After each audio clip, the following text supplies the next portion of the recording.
இப்போ இந்த வீடியோவில் வந்து பார்த்தீங்க அப்படின்னா நம்ம கோல்டன் ரூல்ஸ் ஆஃப் இன்வெஸ்டிங் அப்படின்னு சொல்லக்கூடிய ஒரு 10 ரூல்ஸ் அப்படிங்கிற விஷயத்தை நம்ம பார்க்க போகிறோம். எதுக்காக இதை பார்க்குறோம் அப்படின்னா, இந்த 10 ரூல்ஸ் நீங்கள் ஃபாலோ பண்ண முடியல அப்படின்னாலோ இல்லை ஃபாலோ பண்ண மாட்டீங்க அப்படின்னு சொன்னாலோ நம்ம ஸ்டாக் மார்க்கெட்டில் ஜெயிக்க முடியாது. இது மோஸ்ட்லி மற்ற பிஸ்னஸ்க்கும் இந்த மாதிரி ரூல்ஸ் பொருந்தும். இதில் முக்கியமாக நம்ம ஸ்டாக் மார்க்கெட்டை பற்றின ஒரு ரூல்ஸை வந்து ஒரு 10 ரூல்ஸ் வந்து நான் சொல்ல போகிறேன். ஸோ அதை புரிஞ்சுக்கிட்டிங்கன்னா நீங்கள் அதிலிருந்து ஏதாவது ஒரு ரூல்ஸையும் இல்லை ஏதாவது கொஞ்சம் ரூல்ஸையும் நீங்கள் ஃபாலோ பண்ண முடியாது அப்படின்னா அந்த ஃபாலோ பண்ணக்கூடிய அந்த ஸ்கில்லை வந்து நீங்கள் கொண்டு வரணும். இல்லைன்னா ஸ்டாக் மார்க்கெட் பண்ணாமல் இருக்கிறது பெட்டர்னு நான் சொல்லுவேன். ஏன்னா மோஸ்ட்லி நீங்கள் சக்ஸஸ் ஆக முடியாது. சக்ஸஸ் ஆகலைன்னா உங்களால் என்ன பிரச்சனை அப்படின்னு கேட்டிங்கன்னா, ஆக்சுவலாக லாஸ் ஆயிடுவீங்க. அதான் பிரச்சனை. சக்ஸஸ் ஆகலை அப்படிங்கிறது வேறு, லாஸ் ஆயிடுவீங்க அப்படிங்கிறது வேறு. ஸோ லாஸ் ஆனால் அப்புறம் திரும்ப நீங்கள் ரெக்கவரி ஆகணும். சரிங்களா? ஸோ அதனால் அதை கவனமாக பாருங்கள். ஸோ வந்து ஃபஸ்ட்டு ரூல்ஸ் என்ன, ஸ்டாக் மார்க்கெட்டோட ஃபஸ்ட் ரூல்ஸ் என்ன அப்படின்னு பார்த்தீங்கன்னா, அவாய்டு ஹெர்டு மென்டாலிட்டி. சரிங்களா? Avoid herd mentality. Herd mentality அப்படின்னா என்ன அப்படின்னு கேட்டிங்கன்னா, ஸோ ஹெட் மென்டாலிட்டி அப்படிங்கிறத பற்றி நான் சொல்கிறதுக்கு முன்னாடி இன்னொரு விஷயம் சொல்கிறேன். ஸ்டாக் மார்க்கெட்டை நீங்கள் முழுசாக கற்றுக்கணும், அதை முழுசாக ப்ராக்டிக்கலாக நீங்கள் ட்ரேட் பண்ணணும், இன்வெஸ்ட் பண்ணணும் அப்படின்னு நினச்சிங்கன்னா கீழே டிஸ்கிரிப்ஷனில் ஒரு வீடியோ கொடுத்துருங்க. அதில் ஒரு கோர்ஸ் பற்றின வீடியோ. அந்த கோர்ஸை நீங்கள் வேணால் வாங்கி படிச்சுக்கலாம். சரிங்களா? நிறைய பேர் வாங்கி படித்து யூஸ் பண்ணிகிட்டு இருக்காங்க நம்ம ஸ்டூடெண்ட்ஸு. ஸோ வேணால் நீங்கள் அதை படிச்சுக்கலாம். சரிங்களா? ஸோ இப்போ ஹெட் மென்டாலிட்டி அப்படின்னா என்னென்னா, கூட்டத்தோட அந்த ஆட்டு மந்த மாதிரியே போகிறது. சரிங்களா? அப்படி அதில் என்ன பிரச்சனை அப்படின்னு கேட்டிங்கன்னா, யாராவது ஒருத்தர் எங்கேயாவது இந்த ஸ்டாக்கை வாங்குங்க அப்படின்னு சொல்லியிருப்பாங்க. அதை பார்த்துட்டு போய் அதை வாங்குவீங்க. சரிங்களா? இல்லை பக்கத்து வீட்டுக்காரன் நான் ஸ்டாக் மார்க்கெட் பண்ணி இந்த அமௌண்ட்டு நான் ஜெயிச்சிட்டேன், நீங்கள் போய் பண்ணலாம் அப்படின்னு சொல்லுவாங்க. அதை பக்கத்து வீட்டுக்காரன் பேச்சு கேட்டு நம்ம போய் பண்ணுறது. சரிங்களா? இந்த மாதிரி எங்கெங்கெல்லாம் காசு கிடைக்குமோ எவன்லாம் என்னென்ன சொல்கிறானோ, ஆக்சுவலாக வந்து நம்ம ஒரு விஷயத்த நம்பினா கூட அவ்வளோ நம்ப மாட்டோம். சரிங்களா?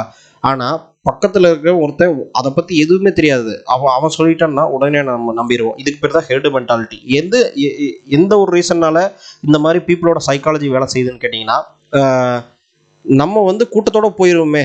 ஸோ 10 பேர் லாஸ் ஆனால் நம்மளும் லாஸ் ஆனால் அது நமக்கு பிரச்சனை இல்லை அப்படிங்கிற மாதிரி நம்ம நினைக்கிறோம். சரிங்களா? அந்த இடத்துல தான் இந்த இது வருது. ஓகேங்களா? எல்லாத்தோடையும் சேர்ந்து போயிட்டோம்னா நமக்கு பிரச்சனை இல்லை. நம்ம லாஸ் ஆனாலும் எல்லாருமே லாஸ் ஆகிட்டாங்க, அதனால் நம்ம வந்து அவங்கள வித்தியாசமாக தெரிய மாட்டோம் அப்படிங்கிற ஒரு மென்டாலிட்டி சைக்கலாஜிக்கலாக இருக்குது. சரிங்களா? ஒரு சொசைட்டிக்குள்ளே வாழும்போது.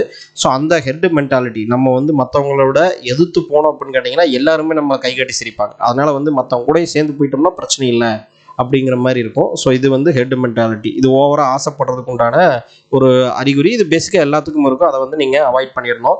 ஸோ அடுத்தவங்க சொல்கிறாங்க அப்படிங்கிறதுக்காக நான் வந்து ஒரு 10 லட்சம் கேட்டான், அவங்ககிட்ட வந்து நான் காசு கொடுத்தேன்னா எனக்கு வந்து ஸ்டாக் மார்க்கெட்டில் போட்டு மாதம் 1000 தரானா, 10,000 தரானா, இல்லை 1 லட்ச ரூபா தரானா அப்படின்னு சொன்னாங்கன்னா, தயவு செஞ்சு அப்படி நீங்கள் போனீங்கன்னா அதோட உங்கள் லைஃப் முடிஞ்சிருச்சுன்னு நினச்சிட்டு போய்க்குங்க. சரிங்களா? ஸோ அதுதான் வந்து நான் ஃபைனலாக சொல்லக்கூடிய ஒரு விஷயம். ஸோ அதுக்கு அடுத்த விஷயம் என்ன அப்படின்னு கேட்டிங்கன்னா, எஜுகேட்டட் டெசிஷன். அதாவது வந்து இது நான் ஏற்கனவே ஒரு வீடியோவில் சொல்லியிருக்கிறேன். எஜுகேட்டட் டெசிஷன் அப்படின்னா என்ன அப்படின்னா, ஒரு கற்றுக்கிட்டு நம்ம எடுக்கக்கூடிய முடிவுகள். சரிங்களா? அதாவது வந்து ஸ்டாக் மார்க்கெட் அப்படிங்கிறது வந்து நீங்கள் ஒரு டிமேட் அக்கௌண்ட் ஓப்பன் பண்ணாலே டவால்னு போய் உள்ளே உதிச்சு நீங்கள் எத்தனை லட்சம் கடன் வாங்கினாலும் சரி, எத்தனை லட்சம் உங்கள் கையில் வச்சிருந்தாலும் தூக்கி உள்ளே போட்டுடலாம். சரிங்களா? ஸோ அந்தளவுக்கு ரொம்ப சிம்பிளான விஷயம் ஆரம்பிக்கிறது. ஸோ அதனால் எல்லாருமே ஆரம்பிச்சிடறாங்க. அதான் பிரச்சனை. சரிங்களா? இது வந்து ஒரு பெரிய எக்கனாமிக்ஸ் பேக்ரவுண்ட் உள்ள ஒரு விஷயம். அண்டர்ஸ்டாண்ட் பண்ணுறதுக்கு நிறைய விஷயங்கள் இருக்குது. இது வந்து கிட்டத்தட்ட சொல்லப்போனால் ஸ்டாக் மார்க்கெட் விழுந்துச்சுன்னா இந்தியாவே விழுகிற லெவல் தான். எந்த கண்ட்ரியாக இருந்தாலும், எந்த கண்ட்ரியோட ஸ்டாக் மார்க்கெட்டாக இருந்தாலும். ஸோ அவ்வளோ பெரிய விஷயத்தில் நீங்கள் எடுக்கும்போது அத்தனை பெரிய கோடீஸ்வரங்களும் அதில் இருக்காங்க. ஸோ அப்படிங்கும்போது இதில் ஒன்றுமே கற்றுக்காம போய் அக்கௌண்ட் ஓப்பன் பண்ணால் ஜெயிச்சிட முடியும் அப்படின்னு கேட்டிங்கன்னா, இந்தியாவில் 130 கோடி பேருங்களும் கோடீஸ்வரனாக தான் இருப்பாங்க. சரிங்களா? அதனால் வந்து அது நடக்க போகிறதில்ல. அதனால் லேர்ன் பண்ணி அதுக்கடுத்து பண்ணுங்கள். ஸோ லேர்ன் பண்ணுறதுக்கு உங்களுக்கு எவ்வளோ டைம் எடுத்தாலும் பரவாயில்ல, அதுக்கடுத்து பண்ணிங்கனால் மட்டும்தான் ஜெயிக்க முடியும். ஸோ இது ஒரு ரூல். ஸோ அதுக்கடுத்து 3வது ரூல்ஸ் பார்த்தீங்க அப்படின்னா, அண்டர்ஸ்டாண்டிங் பிஸ்னஸ். அதாவது வந்து ஒரு ஸ்டாக்கை வந்து நீங்கள் வெறும் சும்மா வந்து ஒரு பேர், அதாவது ரிலையன்ஸ் அப்படின்னா அந்த பேரை பார்க்குறீங்க, அதோட விலை 2000 ரூபா இருக்குதுன்னா அந்த 2000 ரூபா அந்த ஷேர் ப்ரைஸ் பார்க்குறீங்க. ஸோ இது 2 மட்டும் பார்த்து இன்வெஸ்ட் பண்ணுற மாதிரி இருந்தால் நீங்கள் கண்டிப்பாக ஜெயிக்க முடியாது. ஏன்னா இந்த பேர்லேயும் இந்த விலையிலையும் ஒன்றுமே இல்லை. இந்த விலைக்கும் இந்த பேருக்கு இவங்க என்ன செயல் செய்கிறாங்க அப்படிங்கிறதான் முக்கியம். சரிங்களா?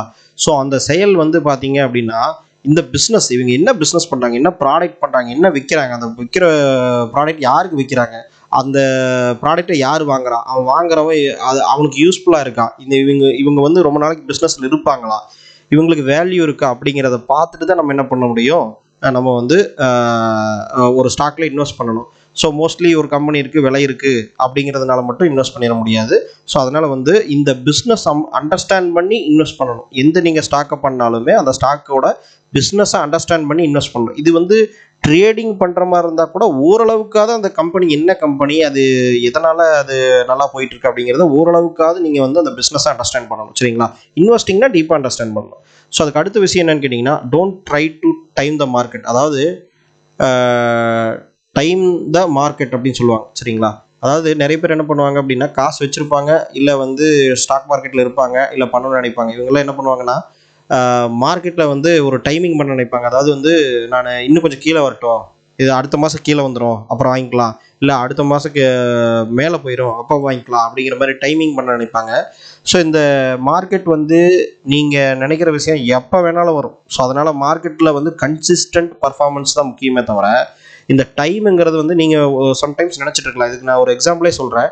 நம்மளோட யூடியூப் சேனலில் ஒரு வீடியோ வந்து நான் ஒரு ரீசெண்டாக போட்டிருக்கேன். சரிங்களா? 80,000 ப்ராஃபிட் எடுத்த லைவ் ட்ரேடிங் வீடியோ நான் போட்டிருக்கேன். சரிங்களா? 80,000 ப்ராஃபிட் எடுத்த லைவ் ட்ரேடிங் வீடியோ. அந்த ப்ராஃபிட் அப்படிங்கிறது வந்து நான் எப்படி எடுத்தேன் அப்படின்னா, அந்த கம்பெனியோட ஒரிஜினல் இன்ட்ரின்சிக் வேல்யூவை நான் கண்டுபிடிச்சேன். அந்த இன்ட்ரின்சிக் வேல்யூ எப்படி கண்டுபிடிக்கிறது அப்படிங்கிறதெல்லாம் நம்ம இந்த வீடியோவோட டிஸ்கிரிப்ஷனில் ஒரு கோர்ஸ் இருக்குது. அந்த கோர்ஸ்லேயே நிறைய விஷயங்கள் உங்களுக்கு ட்ரேடிங் எப்படி பண்ணுறது, அதோட ஸ்ட்ராட்டஜியெல்லாம் சொல்லி கொடுத்துருக்கேன். சரிங்களா? அந்த கோர்ஸோட என்ன ஸ்ட்ராட்டஜி யூஸ் பண்ணால் அதே தான் நானும் யூஸ் பண்ணியிருக்கேன். அதில் வந்து இன்ட்ரின்சிக் வேல்யூ ஃபார்முலா அப்படின்னு சொல்லி ஒன்று கொடுத்து அந்த இன்ட்ரின்சிக் வேல்யூ எப்படி கண்டுபிடிக்கணும் அப்படிங்கிறத சொல்லியிருப்பேன். அதில் வந்து அந்த கம்பெனியோட பிஸ்னஸை நான் பார்த்தேன். நல்ல பிஸ்னஸ் தான். ஸோ அதாவது கீழே விழுந்துரும் அப்படின்னு சொல்கிறதுக்கு எனக்கு எந்த காரணமும் கிடையாது. அந்த மாதிரி ஒரு பிஸ்னஸ்ஸு. ஸோ அப்படிங்கும்போது அந்த மாதிரி ஒரு பிஸ்னஸ்ஸு, நல்ல பிஸ்னஸ்ஸு, அதோட ஷேரோட ப்ரைஸ் பார்த்தீங்கன்னா இன்ட்ரின்சிக் வேல்யூ, அதாவது ஒரிஜினலாக அது எவ்வளோ இருக்கணுமோ இன்றைக்கி மார்க்கெட்டில் அதை விடவுமே 50% டிஸ்கவுண்ட் வித்துட்டு இருக்கு. அதாவது 1000 ரூபாயில் இருக்கிற ஸ்டாக் 500 ரூபாய்க்கு வித்துட்டு இருக்கிற கான்செப்டில் அது வித்துட்டு இருக்கு. சரிங்களா? ஒரு 50% டிஸ்கவுண்ட்டில் வித்துட்டு இருக்கு. நான் என்ன பண்ணேன்னா, அதை 50% திரும்ப எகெயின் ஒரிஜினல் வேல்யூ ரீச் ஆகிறதுக்கு 1 மாதமும் ஆகலாம், 6 மாதமும் ஆகலாம், இல்லை 1 வருஷமும் ஆகலாம். சரிங்களா? மோஸ்ட்லி வந்து 3 இயர்ஸ் 5 இயர்ஸ் கூட ஒரு சில டைம் ஆகும். சரிங்களா? ஆனால் நான் வந்து என்ன முடிவு பண்ணேன்னா, 6 மாதமோ 12 மாதமோ ஆகட்டும், இது வந்து இன்ட்ரின்சிக் வேல்யூவோட கம்மியாக இருக்குது, நான் இன்றைக்கி வாங்க போகிறேன், இது ஒரிஜினல் வேல்யூ டச் பண்ணுற வரைக்கும் நான் விற்க போகிறதில்ல. ஏன்னா நல்ல பிஸ்னஸ், அது எப்படி மார்க்கெட் வேல்யூ தெரிஞ்சிடும். சரிங்களா? எல்லா ட்ரேடருக்கும் இன்வெஸ்டருக்கும் வாங்க ஆரம்பிச்சிருவாங்க. அதனால் இன்றைக்கி வந்து அதை வாங்காமல் இருக்காங்க அப்படிங்கிறதுனால நான் வாங்கிடணும் ஃபஸ்ட்டா அப்படின்னு சொல்லி நான் முடிவு பண்ணி வாங்கினேன். சரிங்களா? நான் என்ன சொன்னேன், 6 மாதமோ 1 வருஷமோ நான் டார்கெட் வச்சுருந்தேன். ஆனால் வித்தின் 10 டேஸில் 80,000 வந்துருச்சு. 80,000 மூவ்மெண்ட் அப்படிங்கிறது எவ்வளோ அப்படின்னு கேட்டிங்கன்னா, நான் நினச்சதில் 30% மூவ்மெண்ட் வந்துருச்சு. ஸோ இன்னும் நான் அந்த ஸ்டாக்கை வந்து ஹோல்டு பண்ணிட்டு தான் இருக்கேன். என்ன பண்ணிட்டேன் அப்படின்னு கேட்டிங்கன்னா, ஒரு தடவை அந்த 80,000 ப்ராஃபிட் புக் பண்ணிட்டு எகெயின் திரும்ப நான் அதே ஸ்டாக்கை நான் பை பண்ணிட்டேன். சரிங்களா? ஸோ ஏன் அப்படி பண்ணேன் அப்படின்னு கேட்டிங்கன்னா, நான் வித்துட்டு வேறு ஸ்டாக் போகலாம் அப்படின்னு தான் நான் நினச்சேன். ஸோ அதை விடவுமே டவுன் பண்ண ஒரு வேல்யூஸ் இருந்த மாதிரி ஒரு சில கம்பெனிஸ் எனக்கு இருந்தது. ஸோ அதனால நான் அது போகலான்னு நினச்சேன். ஆனால் அதை நான் போகலை. நான் இதுவே திரும்ப வாங்கிட்டேன். சரி, ரிஸ்க் கம்மியாகவே இருக்குது, இதே வாங்கிக்கோ அப்படின்னு சொல்லிட்டு.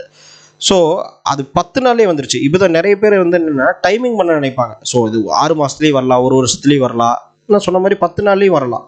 சரிங்களா? அதனால் வந்து என்னென்னா, மார்க்கெட் டைமிங் வந்து நீங்கள் சொல்ல முடியாது. அந்த மார்க்கெட்டு கன்சிஸ்டண்ட்டாக பர்ஃபார்ம் பண்ணிருந்தால் உங்களுக்கு அந்த ப்ராஃபிட் கிடைக்கும்.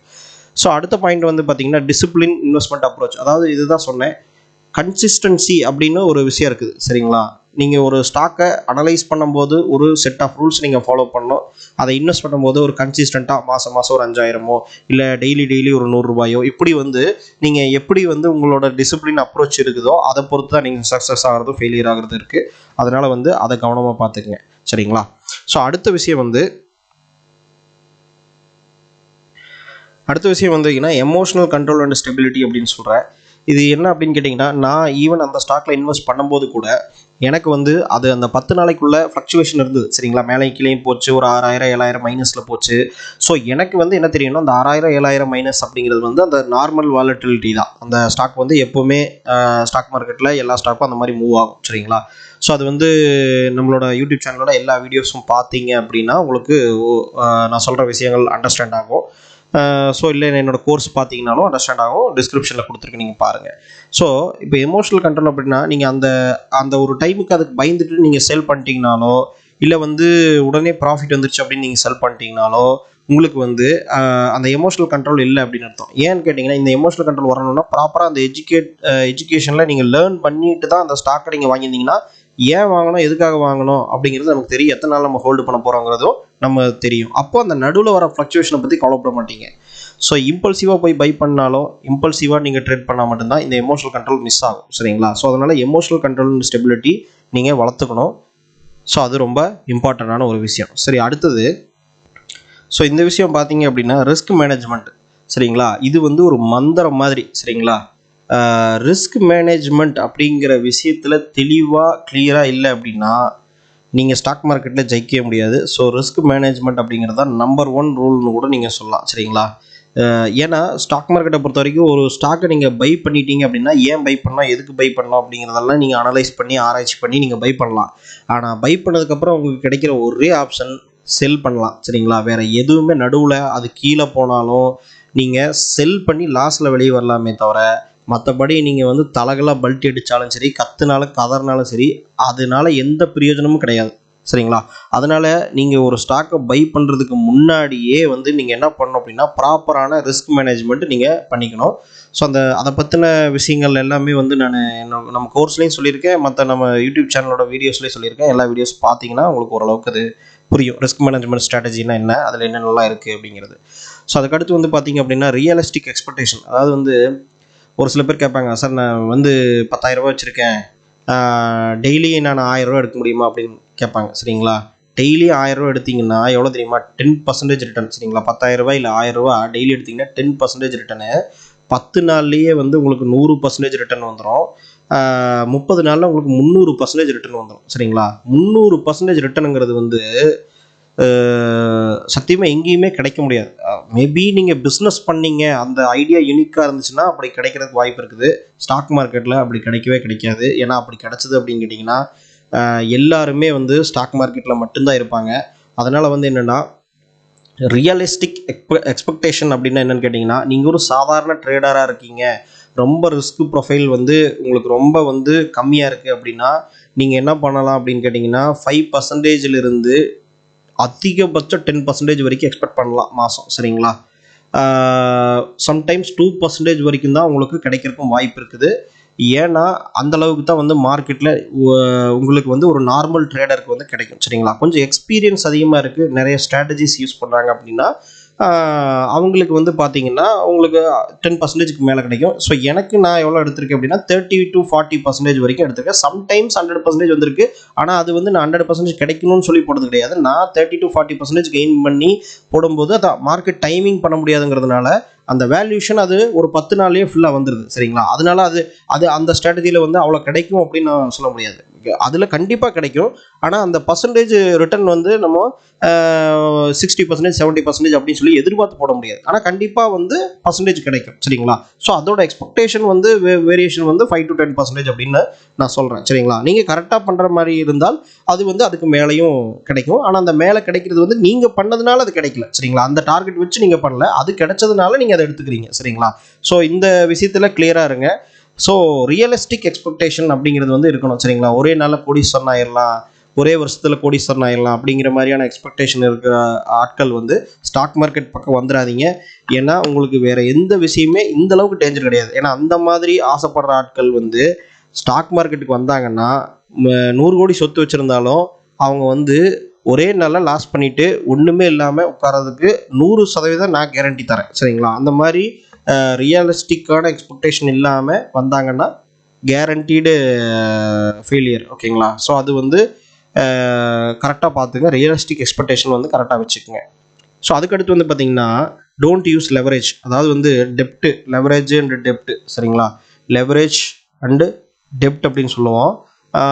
கடன் இல்லைன்னா அந்த லெவரேஜ் அப்படின்னு சொல்லுவோம். அதுக்கு தமிழ் எனக்கு எப்படி சொல்கிறதுன்னு தெரியல. இப்போ என்ன பண்ணுவாங்க அப்படின்னா 100 ரூபாய்க்கு தான் என்கிட்ட அமௌண்ட் இருக்குது அப்படின்னா 100 ரூபாய்க்கு தான் நான் ஸ்டாக் வாங்க முடியும் சரிங்களா. ஆனால் அந்த 100 ரூபாய்க்கு வாங்கி நான் ஒரு ஸ்டாக் வாங்குறேன்னா அது எனக்கு 101 ரூபாய்க்கு போச்சுன்னா அது 1 ரூபா எனக்கு லாபம் அப்படின்னு சொல்லலாம். ஆனால் இப்போ எங்கிட்ட இருக்கிறது 100 ரூபா தான். இதே லாபத்தை நான் ஒரு 10 லட்சம் கடன் வாங்கி அதை போட்டேன்னு வச்சுங்களேன், 10 lakhs வாங்கி போட்டேன்னா எனக்கு வந்து 1 லட்சம் கிடைக்கும்ல ரிட்டர்ன் அப்படின்னு நிறைய பேர் நினச்சி அந்த கடன் வாங்கி அதை பண்ணுவாங்க ஓகேங்களா. இது ப்ராப்பர் நாலேஜ், ப்ராப்பர் எக்ஸ்பீரியன்ஸ் இல்லாமல், ஈவன் எக்ஸ்பீரியன்ஸ்டு இருந்தாலும் இதை பண்ண மாட்டாங்க. ஏன்னா அந்த ரிஸ்க் மேனேஜ்மெண்ட்டில் ஃபஸ்ட்டு கான்செப்ட் இதுதான். ஸோ ரிஸ்க் மேனேஜ்மெண்ட்டில் லெவரேஜ் அண்ட் டெப்ட் யூஸ் பண்ணி நீங்கள் பண்ணிங்கன்னா கூடி சீக்கிரமே மார்க்கெட்டில் இருந்து காணாமல் போகிறதுக்கு வாய்ப்பு இருக்குது. ஏன்னா இது நான் சொல்லிட்டேன், லெவரேஜ் டெப்ட் இந்த ரெண்டு விஷயமே வந்து நீங்கள் இன்னொருத்தர்கிட்ட இருந்து வாங்கி அந்த பணத்தை யூஸ் பண்ணுறீங்க, அது உங்கள் சொந்த பணம் கிடையாது. அதனால் அதை நீங்கள் திருப்பி கொடுக்க வேண்டிய கட்டாயம் இருக்குது.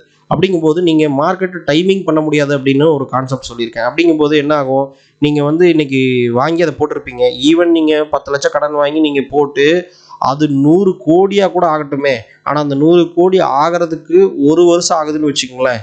சிம்பிளாக சொல்கிறேன் எக்ஸாம்பிளுக்கு, 1 வருஷம் ஆகுதுன்னா கூட நீங்கள் 6 மாதத்துலேயே அந்த கடன் கட்டணும், திருப்பி கட்டணுங்கிறதுனால நீங்கள் லாஸில் விற்றுட்டு கூட வெளியே வரதுக்கு வாய்ப்பு இருக்குது. சரிங்களா? அதனால் உங்களுக்கு வந்து கம்பல்சரியாக மார்க்கெட் எனக்கு இது கொடுக்கணும், இத்தனை நாளில் கொடுக்கணும் அப்படின்னு நீங்கள் மார்க்கெட்டு கண்டிஷன் போட நிலைமைக்கு வந்துடுவீங்க. அப்படி பண்ணிங்கன்னா அது நடக்கக்கூடிய காரியம் கிடையாது. மார்க்கெட்டுக்கு நம்ம கண்டிஷன் போட முடியாது. அது என்ன நடக்குதோ அதை வச்சு தான் நம்ம சம்பாதிக்க முடியும். சரிங்களா? அதனால் வந்து இந்த லெவரேஜ் அண்ட் டெப்ட்டுங்கிறத யூஸ் பண்ணாதீங்க. ஸோ அதுக்கடுத்து வந்து பார்த்தீங்கன்னா பேஷன்ஸ் அண்ட் லாங் டேர்ம். சரிங்களா? இது ரொம்ப முக்கியமான விஷயம். லாங் டேர்ம் திங்கிங், அதாவது ஈவன் நீங்கள் ட்ரேடராக இருந்தாலும் சரி, இல்லை வந்து இன்வெஸ்டராக இருந்தாலும் சரி, நீங்கள் வந்து எதையுமே ஒரு நாளில் நீங்கள் கண்டுபிடிக்க முடியாது. லாங் டேர்மில் தான் நீங்கள் வந்து ப்ராஃபிட் ஆனாலும் ப்ராஃபிட்டு, லாஸ் ஆனாலும் லாஸ் அப்படிங்கிறத நீங்கள் லாங் டேர்மில் தான் கண்டுபிடிக்க முடியும். ஏன்னா லாஸே ஆகாத ட்ரேடர் யாரும் கிடையாது. மேபி இன்வெஸ்டர் இருக்கலாம். ஏன்னா இன்வெஸ்டரை பொறுத்த வரைக்கும் வேல்யூ டிப்ரிஷியேஷன் தான் இருக்குமே தவிர லாஸ் இருக்காது. சரிங்களா? வாங்கியிருப்பாங்க, அதை பல வருஷம் கழிச்சு அவங்க விற்பாங்க. நடுவில் ஏதோ ஒரு 6 மாதமோ 1 வருஷமோ கொஞ்சம் கம்மியான ரேட்டுக்கு அது போயிட்டு இருந்திருக்கலாம். சரிங்களா? ஆனால் அது மேட்ரு கிடையாது இன்வெஸ்டரை பொறுத்த வரைக்கும். ட்ரேடரை பொறுத்த வரைக்கும் டெய்லி ட்ரேட் பண்ணுவாங்க, இல்லை வாரத்துக்கு ஒரு 2 ட்ரேட் பண்ணுவாங்க. இந்த மாதிரியான ட்ரேட் பண்ணுறவங்க இருக்காங்க இல்லையா? இவங்களும் வந்து ஒரு 100 ட்ரேடு 200 ட்ரேடு எடுக்கிறதுக்கு அப்புறம் தான் அவங்க ப்ராஃபிட்டாக லாஸாக, அவங்களோட ஸ்ட்ராட்டஜி கரெக்டாக தப்பாக, அவங்க பண்ணுறது கரெக்டாக இல்லையா அப்படிங்கிறது கண்டுபிடிக்க முடியும். அதனால் லாங் டேர்ம் இருந்தால் மட்டும்தான் அதை நீங்கள் இது பண்ண முடியும். அதே மாதிரி லாங் டேர்ம் அப்படிங்கிற ஒரு கான்செப்ட் வந்துருச்சுனாலே பொறுமை வேணும். சரிங்களா? அந்த பேஷன்ஸ் இல்லாமல் நீங்கள் அதை பண்ண முடியாது. ஸோ இதுதான் வந்து ஒரு 10 ரூல்ஸ் நான் சொல்லியிருக்கேன். இந்த 10 ரூல்ஸையும் எதுவுமே வந்து உங்களுக்கு சூட் ஆகலை அப்படின்னா நீங்கள் ஸ்டாக் மார்க்கெட்டில் ஜெயிக்கிறது கஷ்டம். இது எல்லாமே நீங்கள் பண்ண முடியும் அப்படின்னு நினச்சிங்கன்னா நீங்கள் ஸ்டாக் மார்க்கெட்டில் நீங்கள் தாராளமாக பண்ணலாம். ஸோ லேர்னிங் தான் இம்பார்ட்டண்ட்டு. ஸோ உங்களுக்கு வேணும்னா அந்த டிஸ்கிரிப்ஷனில் இருக்கிற கோர்ஸ் நீங்கள் வாங்கி படிக்கலாம். இல்லைனா என்னோட சேனலில் இருக்கிற எல்லா வீடியோஸும் நீங்கள் பாருங்கள். நிறைய இடத்துல சோர்ஸ் இருக்குது. நிறைய இடத்துல நீங்கள் பார்த்து நீங்கள் ஸ்டாக் மார்க்கெட்டை லேர்ன் பண்ணிவிட்டு நீங்கள் பண்ணுங்கள்.